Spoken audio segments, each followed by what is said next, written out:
문재인 대통령의 어제 평양 공동선언과 남북 군사합의서 비준에 대한 정치권 공방이 뜨겁습니다.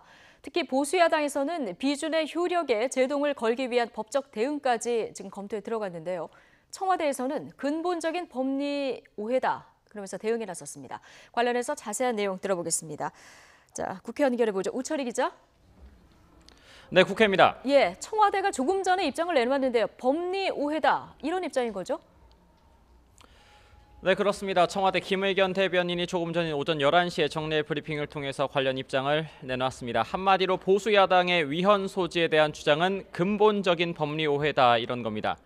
우리 헌법 체계에서 북한은 국가가 아니기 때문에 국가 간의 조약에 대해서 규정한 헌법 60조 조항을 남북 합의에 적용하는 건 잘못이다라고 얘기를 했습니다. 그래서 이 헌법 60조 1항 조문을 그래픽으로 준비를 해봤는데요. 예, 함께 보면서 말씀을 드리겠습니다. 네, 조항에 보면 국회가 상호 원조 또는 안전보장에 관한 조약, 국가나 국민에게 중대한 재정적 부담을 지우는 조약의 비준에 대한 동의권을 가진다는 내용인데요. 네, 이 조약에서 말하는 조약 체결 대상은 국가지만 북한은 국가가 아니기 때문에 남북 합의에 이 조항을 적용할 수 없다. 이게 청와대의 설명입니다. 또 대법원과 헌법재판소 판례도 남북 합의에 대해서 헌법의 조약 규정을 적용하지 않고 있다면서 야당의 주장은 북한을 국가로 오히려 인정하는 셈이라면서 위헌이라고 반박을 했습니다. 하지만 판문점 선언의 경우에는 중대한 재정적 부담 또는 입법 사항이 따르기 때문에 헌법이 아니라 남북관계 발전법에 따라서 국회 동의를 받아야 한다고도 언급을 했습니다. 예. 자, 여당인 더불어민주당은 어떤 입장입니까? 네, 민주당 입장도 청와대 입장과 궤를 같이 하고 있습니다. 정리를 하면 이번 평양 공동선언과 남북 군사합의서 비준은 한반도 평화를 위한 불가피한 선택이다 이런 겁니다. 정부 설명대로 국가나 국민에게 중대한 재정적 부담을 지우는 등의 문제라면 국회의 동의가 필요하지만 이 평양선언과 군사합의서는 관련이 없다고 강조를 한 겁니다. 그러면서 판문점 선언이 국회 동의를 거쳐서 먼저 비준됐더라면 더할 나위 없이 좋았겠지만 야당이 강 건너 불구경으로 일관해서 안 됐다 이렇게 비판을 했습니다. 예. 그렇지만 보수 야당 반발 어제도 나왔습니다만은 지금 계속되고 있는 것 같습니다.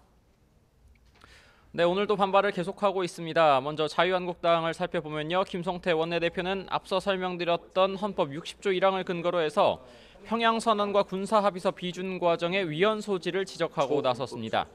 그러면서 법원의 효력을 정지해달라는 가처분 신청을 내는 것과 정부가 해당 합의를 비준할 권한이 있는지 심판해달라는 권한쟁의 심판을 헌법재판소에 청구하는 방안을 검토하고 있습니다. 자유한국당은 당내 법률지원단뿐만 아니라 법률학자들 그런 모든 역량을 총동원해서 문재인 대통령의 초헌법적인 독단적인 이런 결정에 대해서 강력 대처를 할 수밖에 없습니다. 바른미래당 역시 평양선언과 군사합의서 비준의 절차적 문제를 거론하면서 원칙이 없는 정부다 이렇게 날을 세웠습니다. 손학규 대표는 판문점 선언 국회 비준 동의 요청은 거둬들이지 않고 후속 합의의 성격인 평양선언을 비준한 건 판문점 선언 역시 국회 동의가 필요 없다는 것을 문재인 정부가 스스로 인정한 셈이라면서 자가당착적 주장이다 이렇게 비판을 했습니다.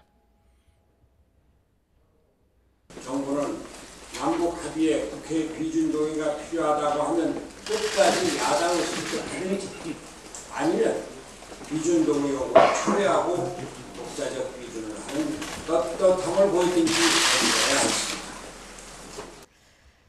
네, 우철희 기자. 자, 앞서 얘기했었던 한국당에서 말하는 법적 대응이요. 이 법적 대응이 효력을 발휘하게 될 가능성이 있습니까? 네, 조금 더 지켜봐야 되고 법적인 전문적인 내용이 들어가 있기 때문에 신중하지만 일단 한국당에서 법적 대응을 검토하는 것에 대해서부터 좀 정리를 해보겠습니다. 앞서 말씀드린 대로 두 가지인데요. 하나는 법원에 내는 효력정지 가처분 신청, 또 하나는 헌법재판소에 내는 권한쟁의 심판입니다. 법조계에 문의를 해봤는데 이런 의견이 좀 있었습니다. 가처분 신청의 경우에는 신청 대상이 아닐 수 있다 이런 의견인 건데요. 한마디로 대통령의 헌법에 근거한 통치 행위로 봐야 된다라는 이유 때문입니다. 그리고 권한쟁의 심판의 경우에도 두 가지 쟁점이 생기는데요. 하나는 청와대 설명대로 조약은 국가 간에 하는 것이기 때문에 과연 북한을 국가로 볼 수 있는 것이냐 이런 문제가 생길 수 있고요. 또 권한쟁의 심판은 국가기관이 청구하는 건데 국회 전체의 의견이 아니라 일부 당이나 국회의원의 이름으로 권한쟁의 심판을 청구할 수 있느냐의 문제가 발생할 수도 있습니다. 앞으로의 한국당의 향후 추진 과정에 대해서 지켜봐야 될 이유가 여기에 있는 건데요. 지금까지 국회에서 YTN 우철입니다.